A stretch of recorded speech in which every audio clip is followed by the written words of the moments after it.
बात है ये लगता था। आज हिंदुस्तान की धरती पे जर्मनी की विचारधारा और जर्मनी की विचारधारा हिटलर की विचारधारा को लेके आने वाले लोग सत्ता में मौजूद हैं और वो हमारे हिंदुस्तान में और हमारे इस बड़े हिंदुस्तान को गढ़ही नाले, गंदे नाले में तब्दील कर देना चाहते हैं।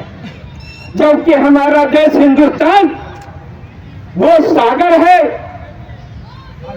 जिसके अंदर रूड आए, शाक आए, डच आए, ब्रिटिश आए, मुगल आए, सब समाहित हो गए, मगर हमारी हिंदुस्तान की भाईचारे को कोई मिटा नहीं सका। मगर आज के इस भारत में जो हिटलर के अनुयायी है वो हमारे हिंदुस्तान को हिंदू राष्ट्र बनाकर, यानी कि एक गंदा नाला बनाना चाहते हैं, उस सागर को एक गढ़ी में तब्दील कर देना चाहते हैं जहां सिर्फ शर्म पैदा होती है, बदबू उठती है, इसके अलावा कुछ नहीं होगा। और साथियों, इन लोगों ने ऐसा क्यों किया है?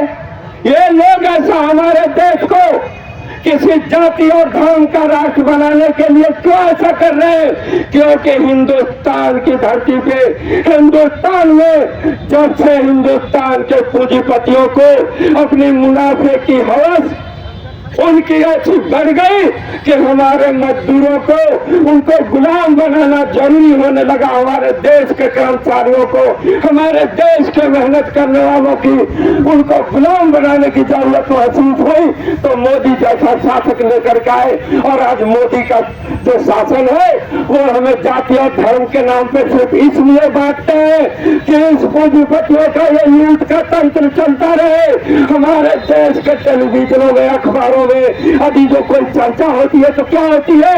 हिंदुस्तान, पाकिस्तान, हिंदू, मुसलमान, यही चलता रहता है। कुछ पंडे, कुछ मुल्ले बैठ करके टेलीविजनों में झगड़ा करते हैं कि हिंदू धर्म बड़ा है या मुसलमान धर्म बड़ा है, जबकि हम जानते हैं कि इंसान का ईमान वाला सबसे बड़ा धर्म है। हिंदुस्तान की आवाम सब भूख से मर रही है। हमारे देश के मजदूरों को, करोड़ों मजदूरों को इस ठेके के जैसी गुलामी में 8,000, 7,000 में उनका खून निचोड़ा जा रहा है। एक दिन भी कहीं किसी टेलीविजन पर चर्चा नहीं होता, एक दिन भी इस बात के लिए झगड़े नहीं होते कि देश के झोपड़पट्टियों में, रेलवे लाइन के पटरियों के किनारे, गंदे नाले के पटरियों के किनारे, ये 4x4, 6 के कमरों में रहने वाले इंसान जो दिन भर कारखानों में खटते हैं, ये लोग कौन है?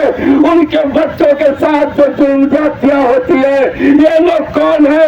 इस पे आपको कोई झगड़ा नहीं सुनाई देगा। और जानते हैं इसके लिए दोषी कौन है?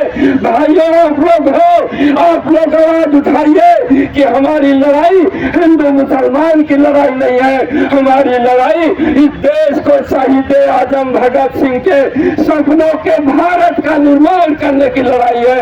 वो आजाद भारत जिसमें ना हिंदू होगा, ना मुसलमान होगा, सिर्फ इंसान होगा। एक वर्ग विहीन, शोषण विहीन समाज चाहिए और वो समाज ये लाल झंडे के नीचे जीने वाला, मेहनत करने वाला मजदूर लेके आएगा। ये आप लेके आएंगे, हम सब मिलकर लेके आएंगे। साथियों, समय कम है।